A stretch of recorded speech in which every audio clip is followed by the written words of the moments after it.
Hi, this is Navneet presenting my video diaries about Australians stuck overseas.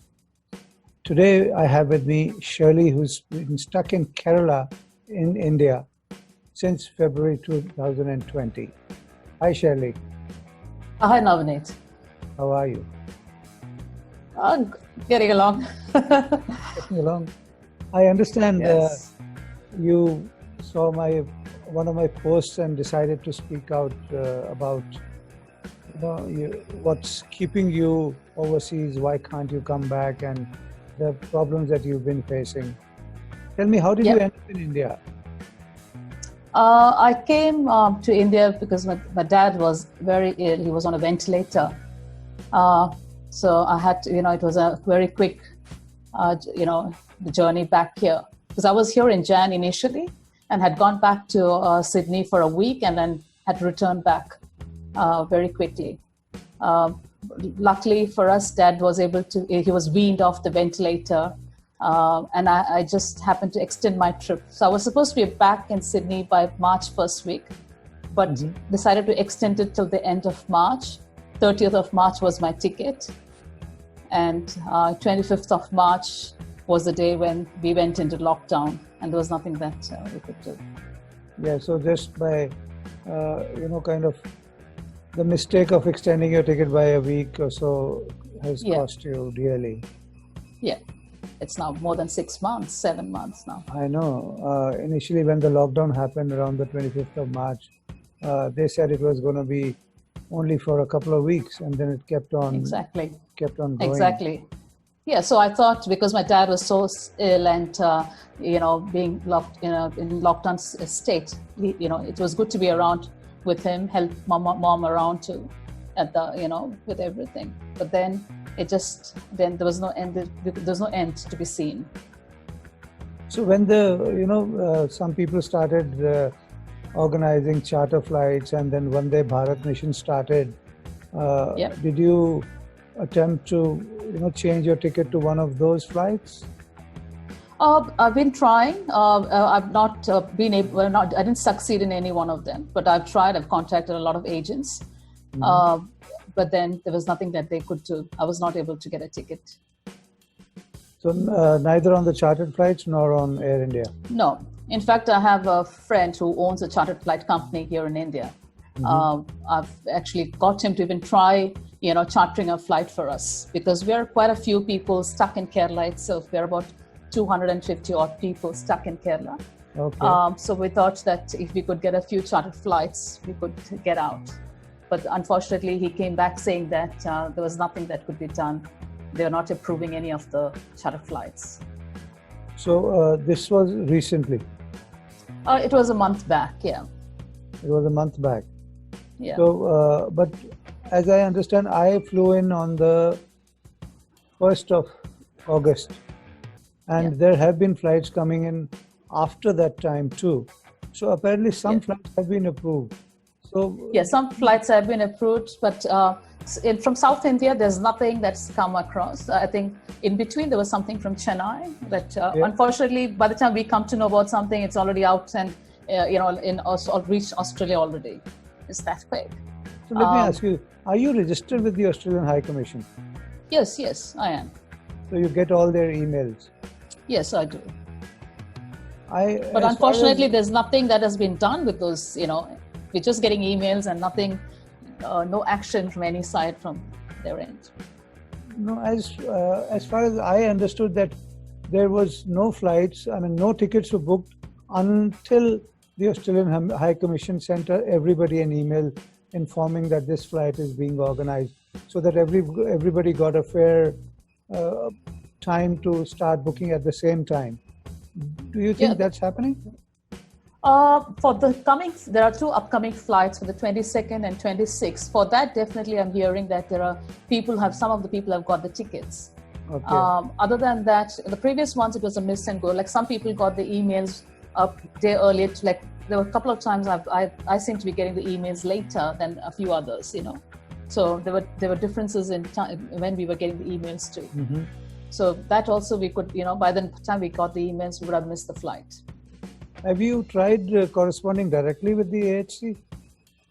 No, we have got a few group people who are very actively doing that. We have actually I from my end have contacted a few media personalities, a few politicians. I'm trying to do whatever I can from my end.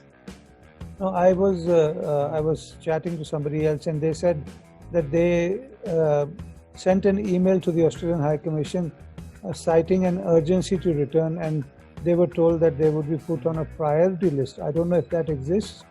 Do you know anything about it? I was just reading about a case where someone's wife is pregnant and they needed to get back. Yeah, and they also said the same thing. There's a priority list being maintained, but I haven't seen anybody getting onto this priority list yet. Okay. Nothing that I've seen in the WhatsApp groups that I'm on. Okay. And apart from the chartered flight that your friend is trying to organize, did you try any of the commercial airlines like Emirates or Air India? Air India, we have been trying Air India. Did you get bumped out? In fact, no, I mean, I've not got to the point, it's always booked out.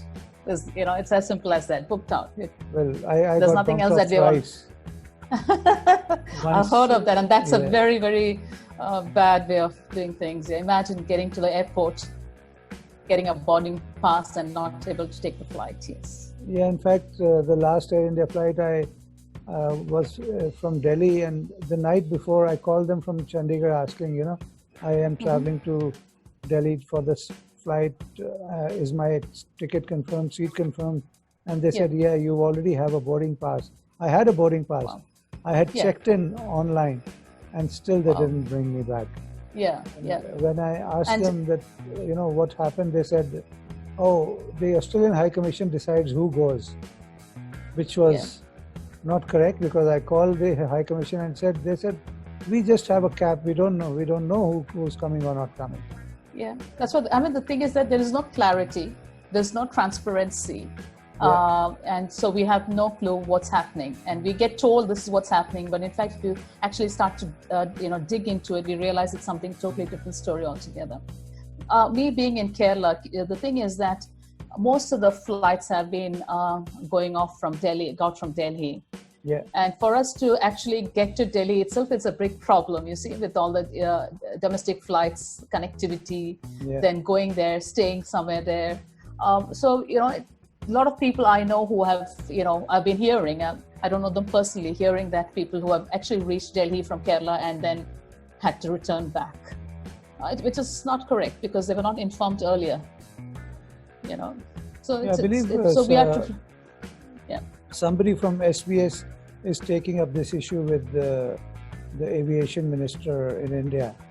Let's see what they come up with, but I don't know if there would be a solution to this, or there would be a kind of what they've done wrong that can't be corrected. But I think the more if someone looks into it. But I think more the problem lies is with the Australian government or whoever is making the decisions about how many people can come in and when. And the biggest contradiction is that now they're bringing in 300 students next month, which is very sad because, I've been in Australia for 3 decades. 30 years is not a joke. I've lived more in Australia than in India. I call myself Australian, I'm a citizen there. And then at the end of the day, something that we believed in, the government that we believed in, today that same government is like not even wanting us back. And it upsets me, because, I was very proud to be called Australian, Indian Australian, Australian Indian, or however you want to put it. And today I'm like questioning that. I'm saying, do I need to continue to be an Australian? I don't know. It's sad. It's a big question mark. So many people, especially the younger generation, they have so much expectations coming to Australia as a student or as a worker. And I think their image is being tarnished entirely. Because we are being shown in a bad line, like it's like as if we have been enjoying a trip here. We have, we are not. We like in my case, I came on an emergency situation. It was the next flight. The moment I heard about my dad, it was the next flight that I took, and I came here. and now there's no way of getting back. We didn't come for a leisure trip. Yeah. So that's something that they're not understood, and it's like you were given time, but India had already gone down into lockdown before they gave us time. So how could we leave our state? How could we leave our country? So I know. Yeah.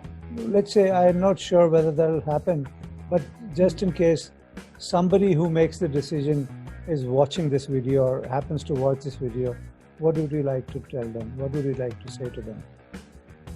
Well, the thing is that I'm an Australian, and all that I'm asking is that I want to come home.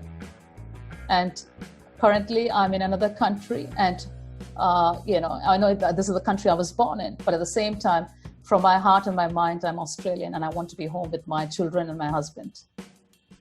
True. So all your family is back here in Australia? Yeah, they're back in Sydney, yes. And you've been away from them for all this time? Yeah. And the thing is that my job, when I had a long stay here, I lost my job, so it's just, without a job here, there's no other support of any sort. They're left here. And the thing is that there are medical issues because I have some problems with my eye, and I do have regular treatment. I'm not having that done for the last 6-7 months. Previously, when I was in Sydney, I was getting it done every month. So the last 7 months, I've not got that treatment done. And while there, have you been able to access any kind of financial assistance? No, nothing. So we are away from home, no way to come back, and no financial assistance for family. No support, no. And then on top of it, we have to pay the $3,000 quarantine, So, yeah, it's a big dent on our finances. It is. Well, I wish you all the luck. I hope things turn around, and whatever happens, whether somebody drops the cap or they find a vaccine, whatever. Fingers crossed, and I hope you come back to Sydney very soon. Yes. I can only wish you all the best, and I hope somebody does watch our videos and decides to do something about it. I just hope so. I hope so. We need to create more awareness, and that's required because the stories that have been told from the media's end is a bit tilted. We need to straighten that out because the ground reality is different. We are not on a holiday. We want to get back home. We want to get back to normal life, and that's what we are here for, waiting for someone to make the right decision. Amit, thank you for coming out and sharing your story with us, and hopefully it will get us somewhere someday. Yeah, I hope so, Navneet. Nice talking to you. Thank you again. Thank you. Thank you. Bye-bye.